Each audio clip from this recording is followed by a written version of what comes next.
First of all, thank you, Kimberly. I don't know where you got to. There you are, for that very nice introduction. Kimberly and I knew each other a long, long time ago, and I can't even remember how we hooked back up together, but it's been really fun for me to work with her on this project. In addition to working here at UIC as a professor and at the Institute for Research on Race and Public Policy, I'm also a member of a working group called the Race and Narrative Nonfiction Working Group.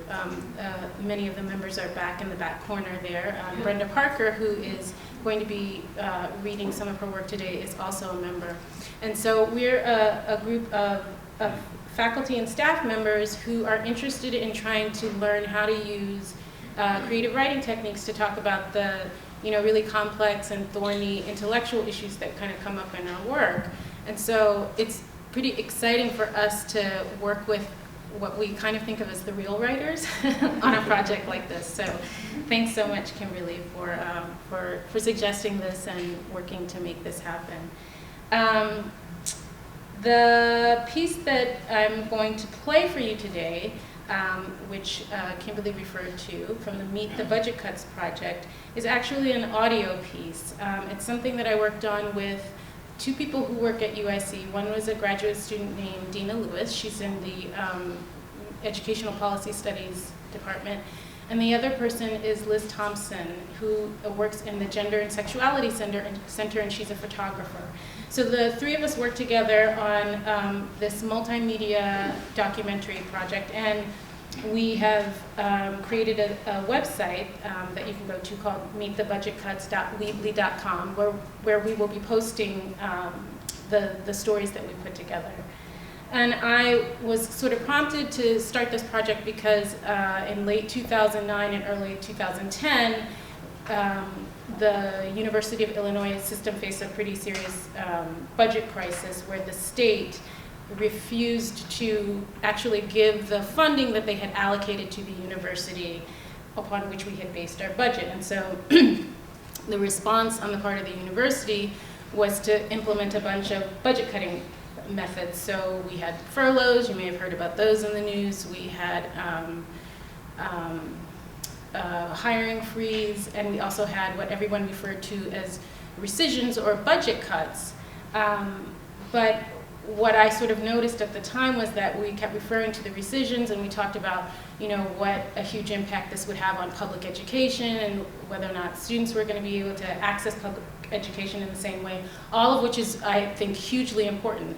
But we weren't actually talking about the people who were losing their jobs. So there was this human aspect to the job loss that seemed to be lost in conversations. I mean, these are the conversations I was involved in too, right? This is not other people who were sort of having an inappropriate conversation, but we all sort of had left out the human being. So what I wanted to do was have a project that would sort of refocus us on that human experience.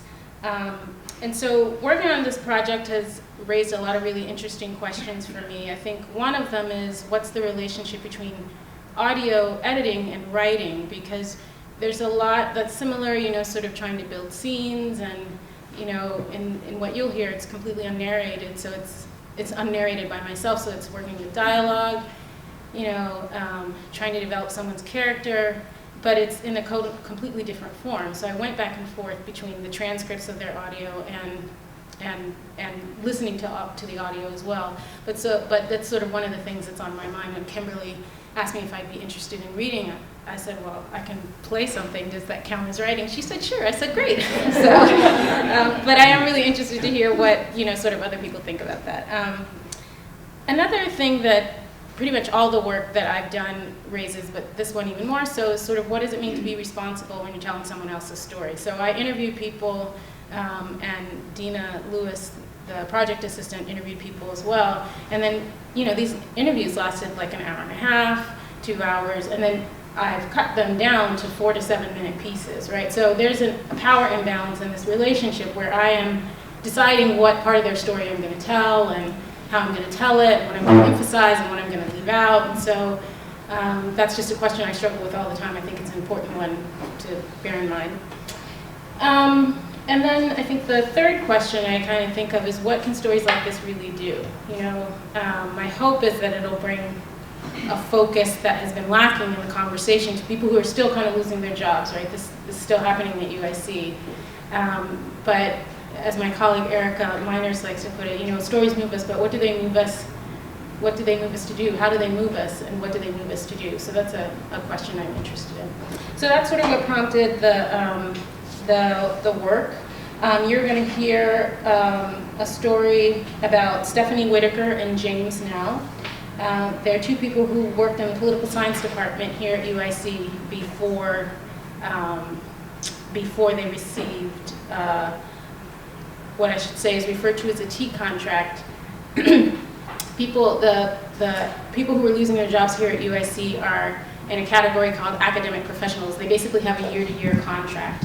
They can be very secure, and they can, you know, they can last a long time. I guess that's not security. They can last a long time, but they are fundamentally insecure because they have to be renewed every year. And so when they are being told that their contract is not going to be renewed, that's referred to as a T contract. So when you hear them refer to that, what you're hearing them refer to is them being told that their job is ending.